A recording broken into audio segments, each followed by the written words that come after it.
Caping Gunung. Mbak Ida karo Mbak Yosi gini. Yosi meneh. Akeh laris-larise. Iki request Mbak Ida, Mbak Yosi. Akeh laris-larise. Engko Serhuning Mbak Eni, Mbak Ima.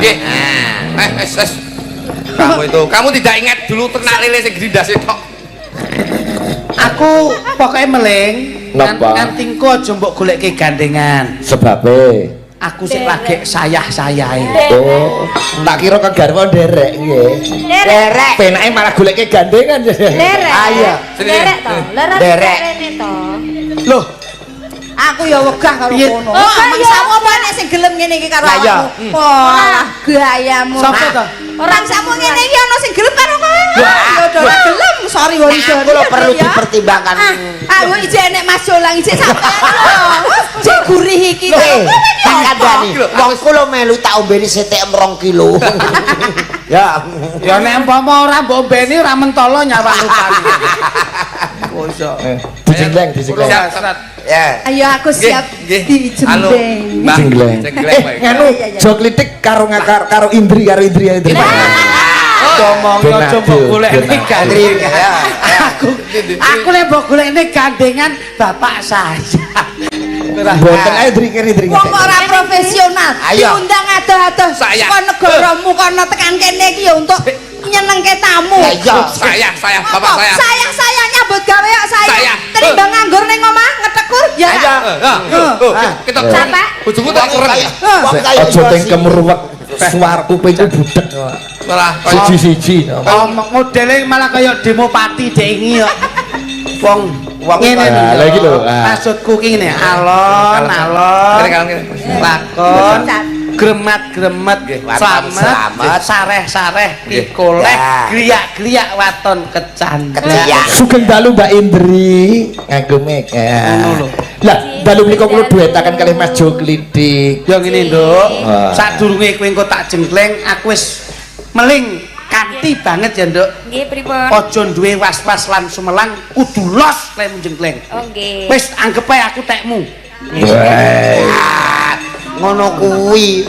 Wong omah-omah kudu ngono kuwi. Cocokmu nyapa? Ya sih. Aku kok Loh, Ya kawiwitan Mbak Indri sik dijekle karo Klitik. aku mbok dhisikne. Iya. Bayah. Aku tak nyambi pijet. Saben bengi. Aku ya mek menghormati yoga panjenengan. Ya hormati gendera iki hormati. Ora teges iki mong tinemong. Rasa Andri, nembang karo digandeng Mas Jo Klitik ben ketok mesra. Yo gandengen. Oh. saben Nduk, pripun? tanganmu tak cekel suaramu kok terus malih iki lho. Nek tanganmu tak cekel ngene iki yo entakan vokalnya dikuatkan saben bengi ngono kuwi dipenake. Niki cedhake Indri. Bathukmu kok rambutnya ketel to, Nduk? Wah iya. Ngopo ciri wong wedok nek rambute Tegese napa? bathuk ketel sebabe cirine apa? Rabinen. Lah Wong ngopo? wedok ki nek rambutnya ketel, kuwi berarti leh gegem perekonomian manajemennya apik. Wah, apik. Nek ana wong wedok sok wulune nggon tangan ketel. Kuwi nek nggon wong wedok nggon astane kae, ulune akeh. Kuwi ya dirabi apik. Mergo wong wedok sing ora nglintuh, sregep tandang gawe ngladeni nyawiske sing dadi kekarepane garwane. Ana wong sing wulune sikil akeh ketel ngono kae. Ulune akeh ketel, poloke ngapal.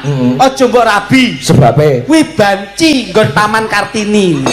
Oh iya. Ono. Tahu tek telu deh. Telu sitok mboten.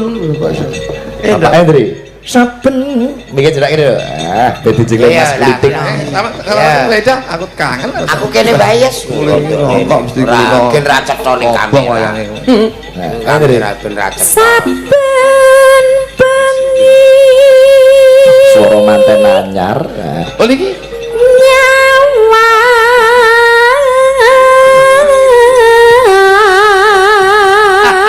Tak gaweke lakon anyar.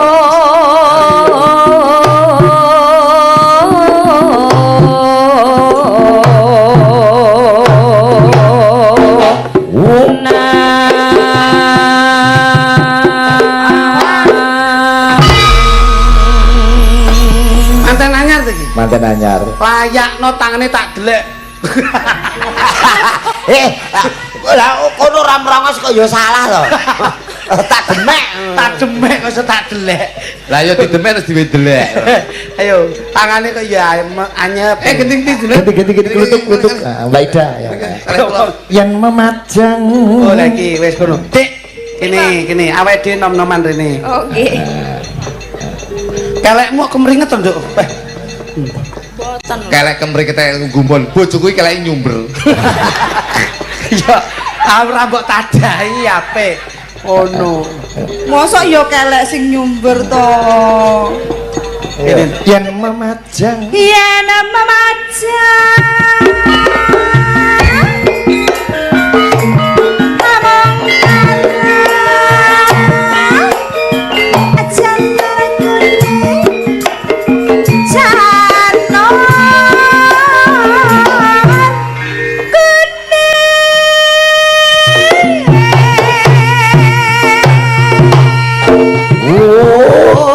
Mumbel tuh. aduh penak. Lolos. Kowe jo. Dan matur suwun ya yo. Jo. Sing hati-hati julang ora Joko. Anu yo nyeluk terakhir ngono. Lang TikTok ngono tadi. Oh, lang. Nah, lang. Lang kowe jo sini aku iso. Wis siap ya, Mas? Ya, gon aku. Kowe iki ya cronggonmu Nggonmu kae lho. Ngono kuwi lho. Aku mbiyen tau ngono kuwi, celintisan ngono lho. Kae. Kowe celintesan terus dadi piye? Loh, wong kuwi kudu celintisan sik terus akhirnya duwe introspeksi diri. Nah, Ngono. Terus kapan introspeksi Dik? Kapan-kapan. Introspeksi itu penting, ngerti Ya. introspeksi? ben telekomunikasi lho.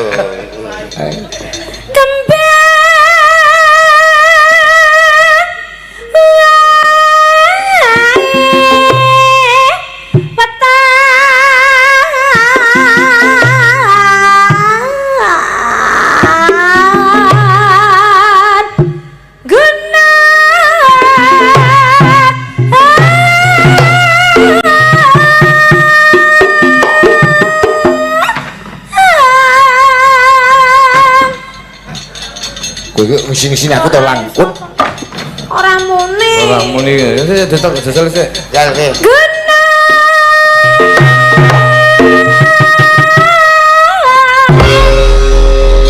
Kok iso muni? Tinggi sapa-sapa jajal tak ngene penak ora. Jajal.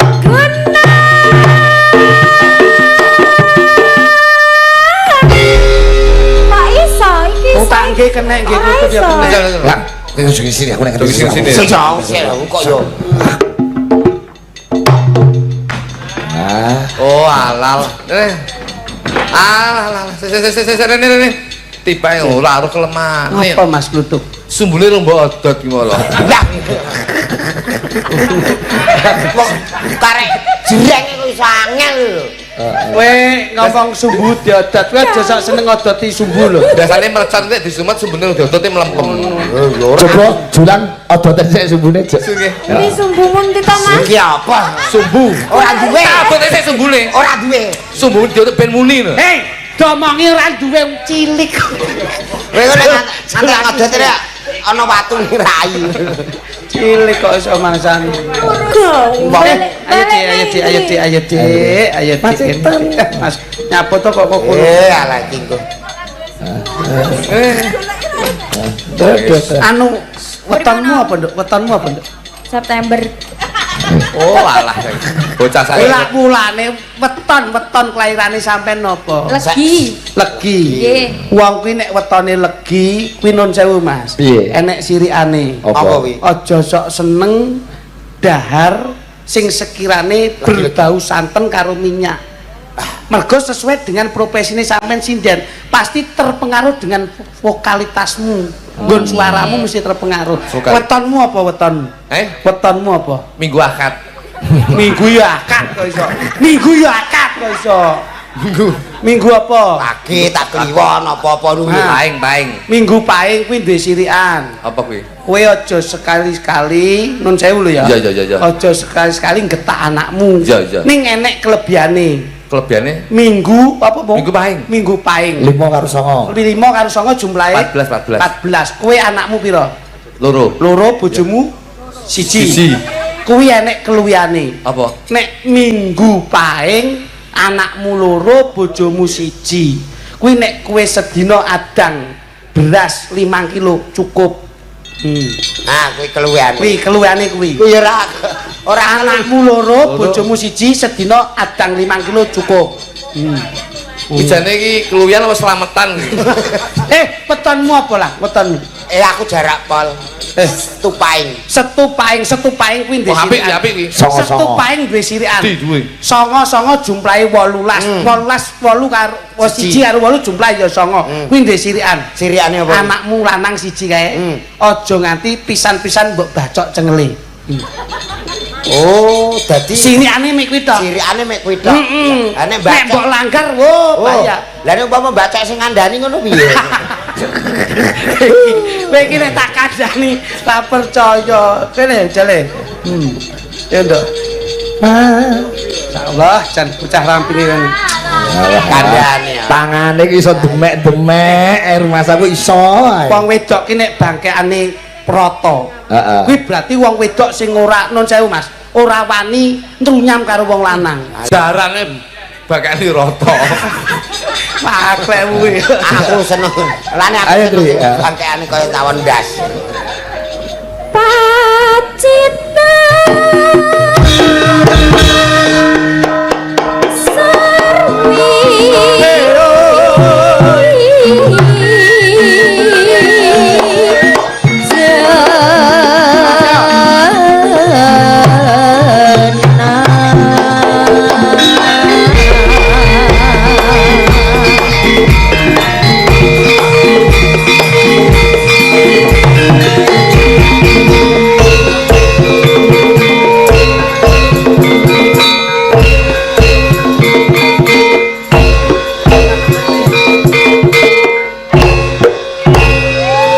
Asik. Dok. Iso dulu. Nek dulu.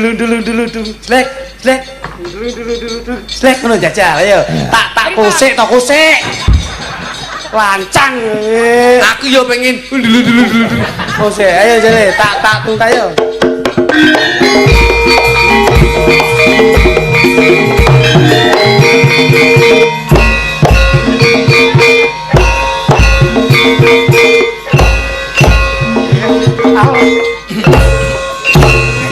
Ganti sampean ya jajeng arepe tak dulu. Ya ini. Kose Romuni yo. iki jane keluarga apa? Keluarga undul-undul.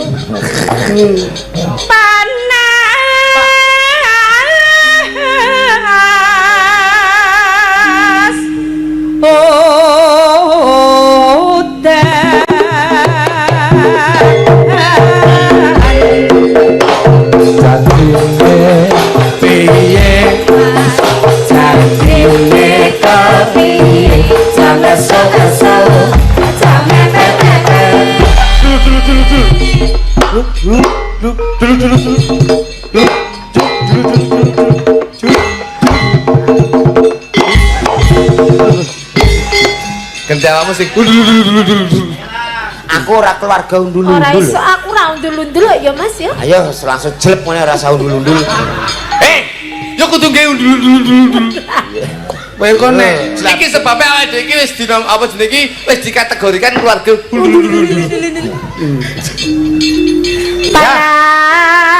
Sudan aling-aling. Iya. Dul. Capek. Barengan so. Gunung. Yo. Barengan bluro.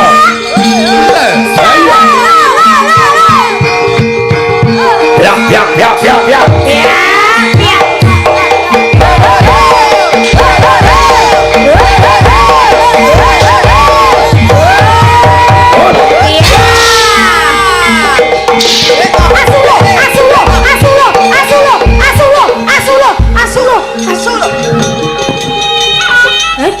Tau roh barongan ora? Ora. Asolo. Iya, aku mau. Apane wong aku krungu asulo ngono. Aso lo aso. Yosi. Senggak itu yang bagus. Nah, kalau senggak itu yang bagus, jangan sesuai dengan karakternya. kok bener ke? Asulu. Lah, solo. Ya.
Jatil.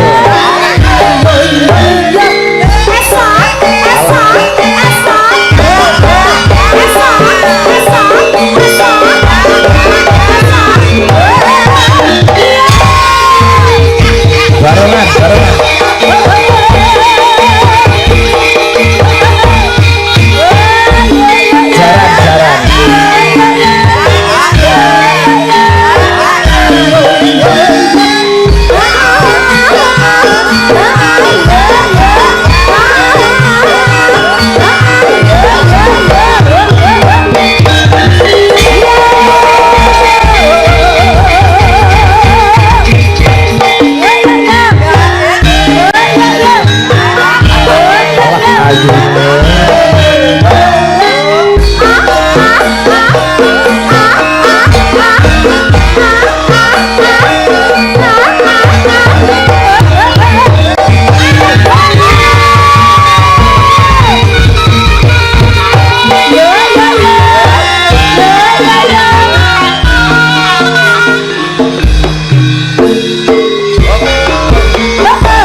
Anu monggo urang. Saiki. Nggih. Ah kita ya remen nggih. Sarekelek ra. Nggih. Anu monggo malih turun monggo malih.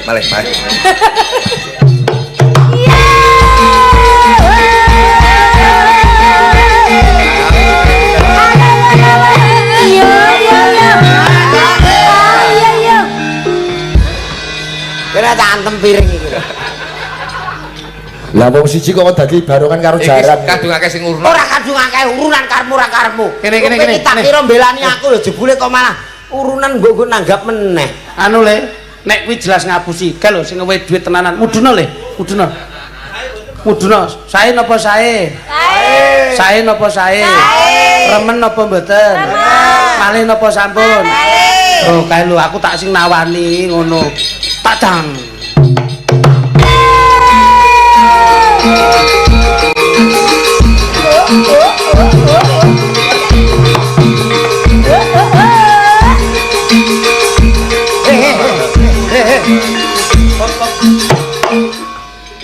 Tak kira iki mau kan wis parah lho awakmu malah nemen aku mbok kon salto ning kono. Lah piye? Musiknya mulai. Ora.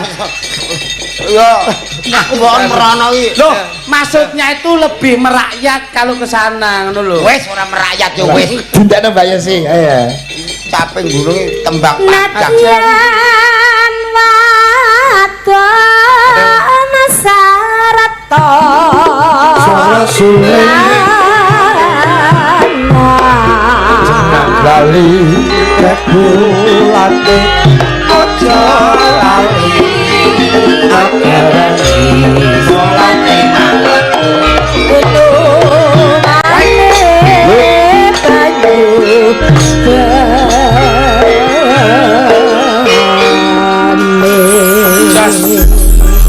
Request kang menggugati caping gunung digarap tayub bertiga ya. Buka saking vokal Mbak Yosi Dian Pratiwi. Mbak Idang Riki. Dalu Mbak Deni. Nggih, sugeng dalu. Sing halus to wong itu. Sugeng dalu. Iki mau ya halus kok Mas, ki basa halus kok. Lah iya iku wis pola halus kuwi. Krama iki mau. Nggih, ngono ki kan krama to. Nggih, tapi nadane iki yo anu volumene. Wedoke padha ning nggon ukara pembawaan beda. Ngono lho. Piye? Kok mau demeki Boten kula ndelok saiki ndek iki kaya ketemu ndek kene kuru saiki rada lemu kecepet. Kok cepet ki lho mundakmu iki. Bocah Ora dikompok. Dikompok. Cah iki lemune tanginan wis gedhe. Sindel apa bantrek kok iki. Ban. Kudune sing ngompoki kae kok sampean ngompoki ya ngopo kok iso. Ya sak sirku to kok. Lah, ben ndek ora ngasih sapa-sapa. Iya. Ayo gumon sama-sama mbok eloni ya gitu. Tapi ya sampeyan muga-muga iki dadi kurungan bisa gedene. Loh, supaya gede kok menawa kurungan titik, kurungan titik. Tegese omah kan ya kurungan to. Oh iya. Ngono lho. Mahkota. Kurungan kok mahkota. Mahkota wong wedok ki mahkota lho. Mahkota nek kurungane ya mahkotane dida kancane. Ayo apa Deni? Kenapa? Kenapa? Akrobat.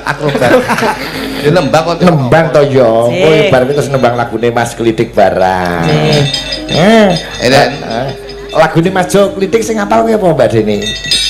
Esemo niku. Oh, iki ono request katresnan sejati karo Kusuma Wijaya. Nggih. Kusuma Wijaya karo Puspita Nala. Dadekno siji ya. Dadekno siji kabeh kuwi. Lah kuwi. Nyetel Kok dadekke suwi ya? tukane paketan nyetel YouTube. Puspita Nala man nggih Mbak Deni nggih. Nggih. Nggih. Gendingku widodari wis mbok garap, Bro. Lah, gendingmu Aku ora duwe. Ijo, kowe aja ngisi aku. Kowe gak ngerti. Langsung aku kan ngalah to iki. Momen iki aku asline ndek gending aki. Ya, delok yo jojo, lang tuk tik. Oh, lang. Iya, aku lino. Lang tuk tik. Wah, nggih. Wah, Pak Gembong. Pak Gembong. Jane besar rumiyin niki wong kudune niku. Kiprah kudune Pak Gembong. Pak Inggi. Lho kuwi danyange Dinas Pariwisata Kebudayaan Kabupaten Blora. Wong mriki Blora. Lho. Mangga. Pak Inggi nggih. Kula niku teng mriki pun gantos Pak Inggi. Oh nggih. Pak Inggi ini kene Mbah Lurah Cara Kodul. Nggih. Puspita Nala nggih, Den? Nggih. Aduh, presiden kok nyeneng nih. Aku nek kleru obo ndak penabuh iki seruh banget. Nah, coba kayak apa Puspita Nala Deni Asokawati. Yo. Oke, makasih. Nah, ya. Nganu Cak Jo Klitik nyuwun titip pengumuman Cak Jo Klitik. Siap. Kamerane close up e nggone Jo Klitik. Siap. Dateng pundi, Gus? Wah, madhep rono lurus. Nah. Itu so. Siap. Pengumuman Jo. Saya Cak Jo Klitik ngono ya. Siap. Sik engko kaling-kalingan sing geder. Lah sing geder kan lugu sik. Nah. Oh, batin derek urun ta? Ora. Oke, batin derek urun. Nggih. Oke. 3 2 1 ya. Assalamualaikum warahmatullahi wabarakatuh. Waalaikumsalam warahmatullahi wabarakatuh. Kula Cak Jo Klitik. Kula Pak Jo Kluthuk. Kangge dulur-dulur generasi bangsa yang hebat. Pokoknya jangan lupa hadiri saksikan ujian pameran data pasca sarjana UNES Dengan tema Vidya Parinama di Alektika Tradisi dan Inovasi dalam Pendidikan. Pokoknya aja lali. Acara ini diselenggarakan Tanggal 24 sampai tanggal 20 November tahun 2025. panggone teng pundi, Mas? Nenggone UNES bertempat di Kampung Budaya UNES Semarang. Saksikan untuk Kisigit Arianto sebagai mahasiswa pasca sarjana UNES. Sampai jumpa di Kampung Budaya UNES. Tak tunggu. Aja lali lho, tanggal 24 lho. Aja 24 lho, tanggal 24 lho. Kok ngono iki ben lho ngene iki ben jadi dhewe yo. Lho, lah kok mau unal-unulmu ra mbok ketone? Oh iya. Aja unal-unul, aja unal-unul. Kuwi tinggi. Garap tugas. Oh, tanggal berapa? Penjangan ngas ta? Mboten ya iki tugas. Masa murid iku S2. Sesuk kowe nggih video dhewe karo aku ya, Jo. siap aja sing kaya ngene mau surah Aja teko aku. Sesuk jikuken nggon julang pasirahe to. Ya. Sesuk bengi isih melu ning tayu to. Lho, kok nganti kowe gak melu? Kowe gak melu kotake gak teko iki. kandhani ora Sing nggawa kota awakmu kok. aku lara sesasi grup iki ra ndek kas kok Kowe iki ora percaya. Soale awakmu sing dinggo golek kas ngono lho. Ayo, terakhir lagune Cak Jo Klitik karo Cak Jo Gluduk. Biasa ngarepe sing pertama urip sak madya baru dapat Intronya sama. Oke. Tidak sekedar lagu tapi Edukasi. Edukasi wong urip kuwi aja nggege mangsa, aja ming noleh dhuwur ning kudu nyawang isor. Nggih. Mula tembunge tembang menika kula gawe kalian Mas niku urip sak madya. Nggih. Sesuk julang tak kei lagu sak madya urip ya, Jo. Nggih. Gur lagune Klitik dibalik tok dadi lagumu ya. nggih dibalik saire digenti bolak-balike Nggih. Bes. Lagu sampean luar biasa. Pangapunten saestu. Mereka ingkang rancang panjenenganipun ingkang hamengkugati Bapak Siswari menika ora wis suwe banget saestu pengin nekake ngrawuhke sampean matur nuwun sampun kepareng rawuh. Lumantar panjenengan. Nggih, sego kupat sego liwet ora liwat andum Baik. Lumantar panjenengan kula pribadi kalian Mas tasih dipun jangkepi kalian dulur kula lanang kan Julang. Namung nelaken gung panuwun ingkang tanpa upami kagem keluarga agung Bapak Siswari nggih. Bapak Siswari tuwin ibu nggih. Lumambah keng putra kekalih Mas Didik kalian Mbak Belinda. Insyaallah anggenipun lelenggan wonten ing samudraning bebrayan tumuju wonten ing palenggahan damparing keprabon insyaallah tetep ginayuh kang jinangkah napa ingkang dipun suwun insyaallah kabagyan katentreman kamulyan sageta mayungi sedaya keluarga Bapak Siswari sak keluarga. Amin. Sugeng nderekaken. Ya, Pak Inggih. Pak Dewan Padhe ngatur nyuwun pangapunten. Mboten wonten kesalahan lan kekilapan ingkang kula sengaja nanging menika mliginipun kula panjenengan panggenanipun kesalahan Mas Sigit. Insyaallah sanes wekdal saged sarengan nyambut damel. Mengke kula WA. Amin. Kowe gawaran kotak lho bareng karo truk. Kotak lho, Jo. Kok barang karo truk piye to? bareng karo son kukut lho Iya, nggih. Tawon wonten tupipun gula sak klepon sak gulane. Tegese Lakon kudu tutuk cerita lan lakune. amin nderekaken nggih. Tak bacutke waktu dhisik. Siap.